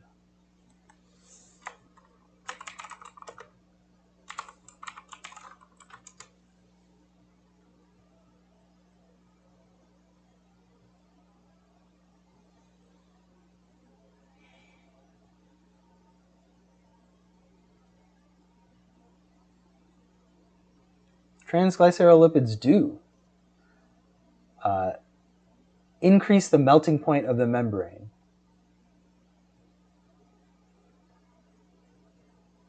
So they don't really increasing the melting point means not really contributing to fluidity, like contributing to rigidity. I'm going to go with B. Just because if you're going to choose unsaturated sphingolipids, why wouldn't you choose glycerophospholipids? They're pretty similar. So I couldn't choose one of these over the other. Cholesterol, I'm pretty sure does. Transglycerophospholipids, let's go with B. Let's see what happens. 7, a membrane receptor is most likely to be embedded protein with catalytic activity, a transmembrane protein with sequestration activity, a membrane-associated protein with sequestration activity, or a transmembrane protein with catalytic activity. What's sequestration? Sequestration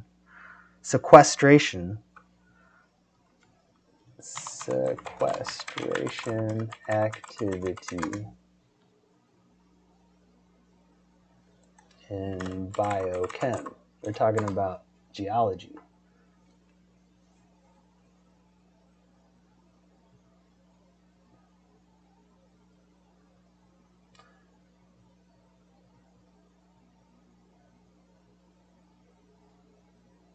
So we haven't really gotten into sequestration, have we? I'm going to skip that. I'm not going to say sequestration.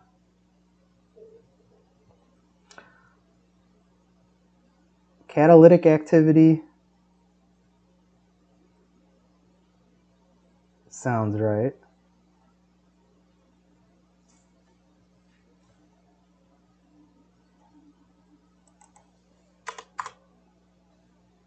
Sequestration is one means of reversibly inhibiting enzymes which depend on divalent metal cations, such as magnesium, for their activity.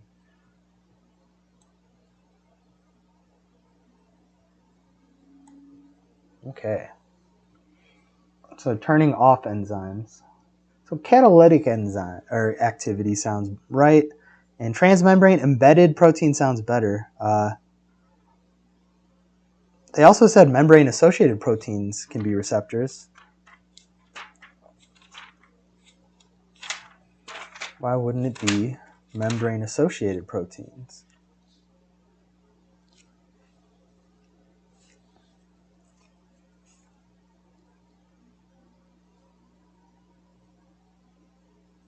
The G protein found in G protein coupled receptors.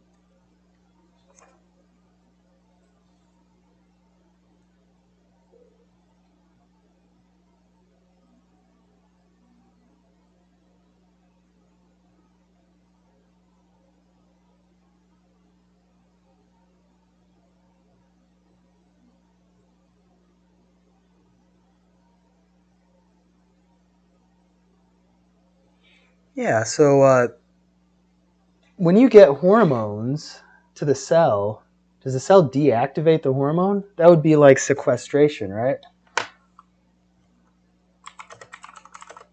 Deactivate.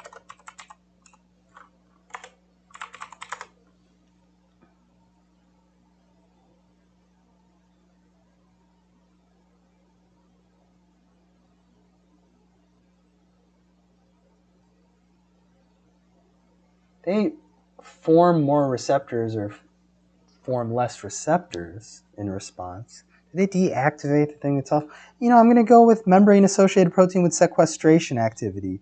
We haven't really gotten into what that is, but I'm just going to go out on a limb and guess. Because membrane-associated protein sounds better than either embedded or transmembrane protein. It could be embedded with catalytic activity. I liked catalytic activity better than sequestration activity, but maybe it's just something new that we're going to have to learn. Which of the following is not a cell-cell junction in animals? What's not a cell-cell junction? We talked about desmosomes, gap junctions, and tight junctions. We didn't talk about plasmodesmata, so I guess it'll be that, C. Yeah, something that we didn't talk about being on there. That's usually a wrong answer,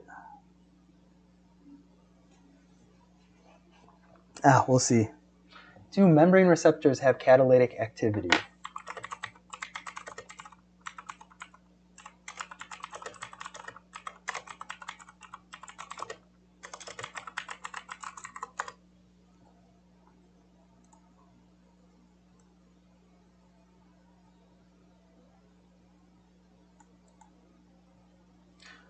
A catalytic receptor is an integral membrane protein possessing both catalytic and receptor functions. Enzyme-linked receptor.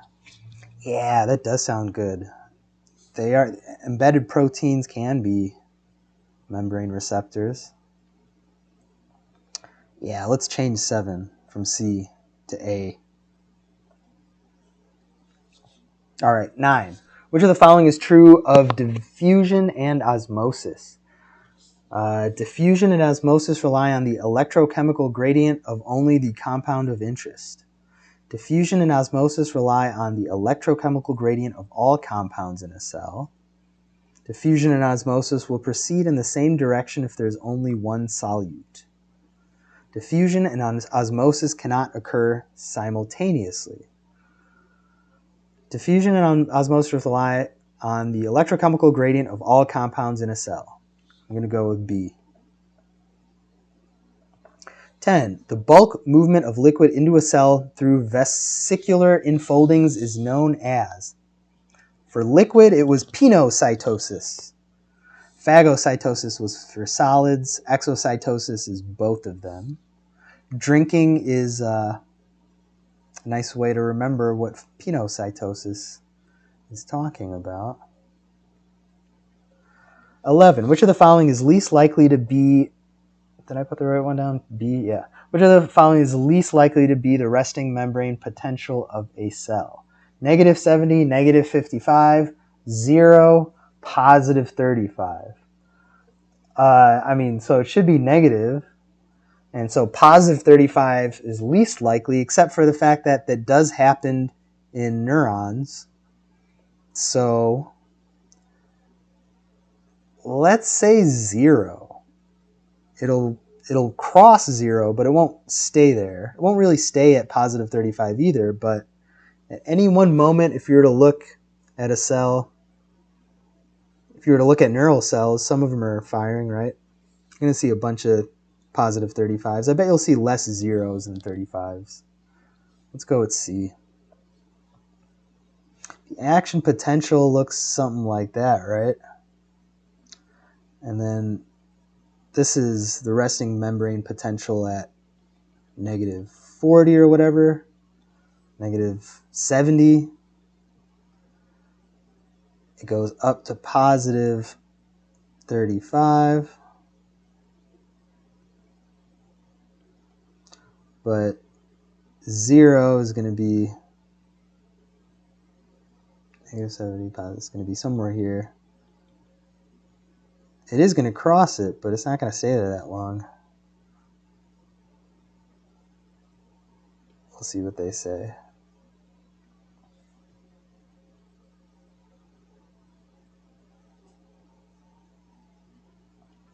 "12.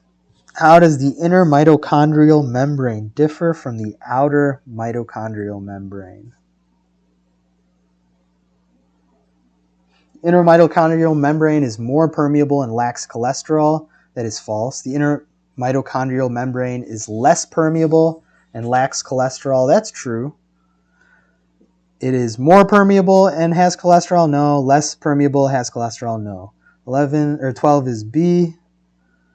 Less permeable, lacks cholesterol. 13. For most cells, the extracellular calcium concentration is around 10,000 times higher than the intracellular calcium concentration.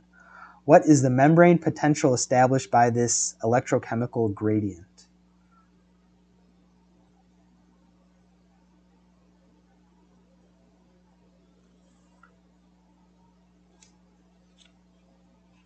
It's a good question.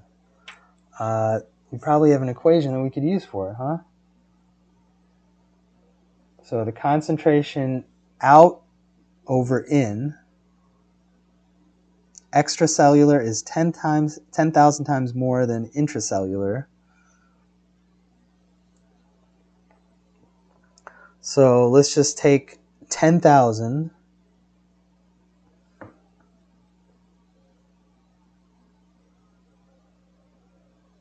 take the log of that, and that times 61.5 over Z.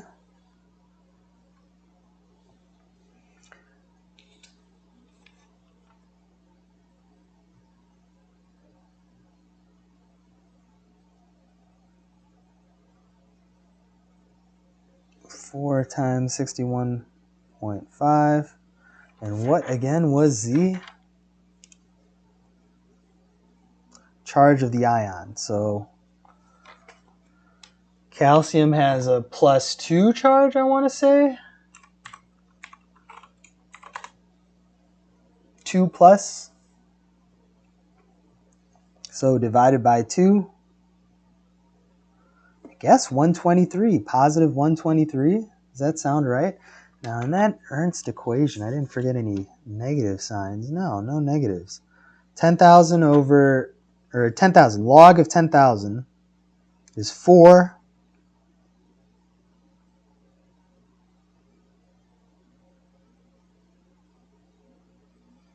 times 61.5 divided by 2 is 123. 13's got to be D.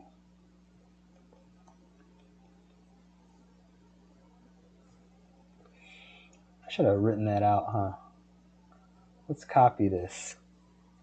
61.5 over Z log out over N.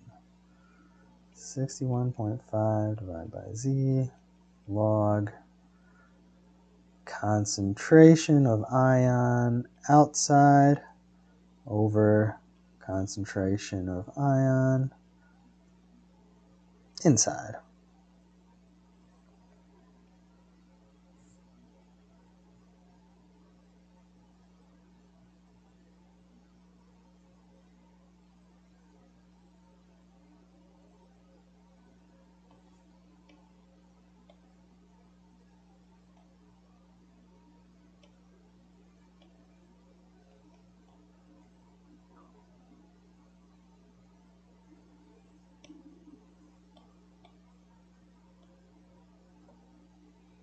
All right.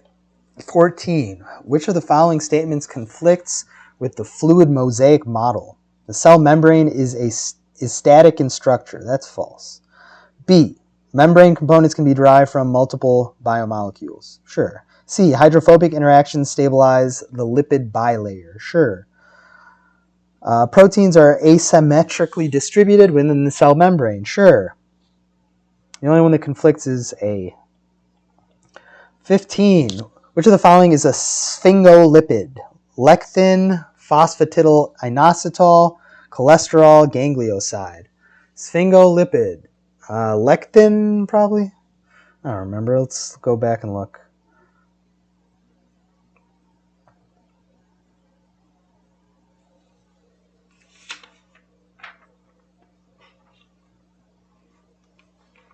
Sphingolipids.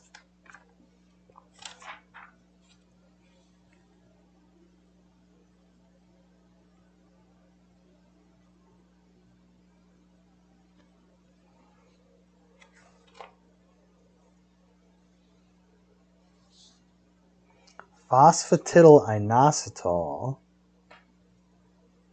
is a phospholipid. Wasn't under sphingolipid though. Lectin, choline, also phospholipid. A ganglioside, that's a sphingolipid. Yeah, ganglioside. That'll do it. D.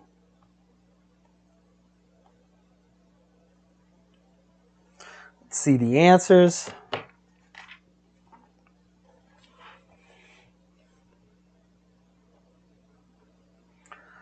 One is C, 2 is C, 3 is D, 4 is B, 5 is A, 6 is B, 7 is A, or D, not A. I was saying that it was C or A, but they say it's a transmembrane protein with catalytic activity. 7. Membrane receptors must have both an extracellular and intracellular domain. Therefore, they are considered transmembrane proteins. In order to initiate a second messenger cascade, they typically display enzymatic activity, although some may act strictly as channels. Well, there you have it. 7D. Membrane receptors are typically transmembrane proteins. Great. 8 is C. 9 is A, not B. The movement of any solute or water by diffusion or osmosis is dependent only on the concentration gradient of that molecule and on membrane permeability. So it doesn't require, doesn't depend on all compounds in a cell, only the compound of interest.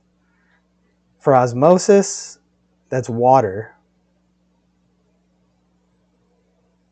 For diffusion, it's whatever. All right, well, there you go.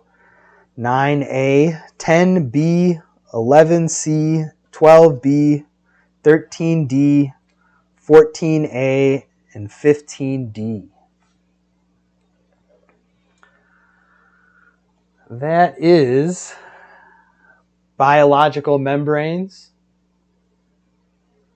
Next time, Chapter 9, Carbohydrate Metabolism 1, Glycolysis, Glycogen, Gluconeogenesis, and the pentose phosphate pathway. Thanks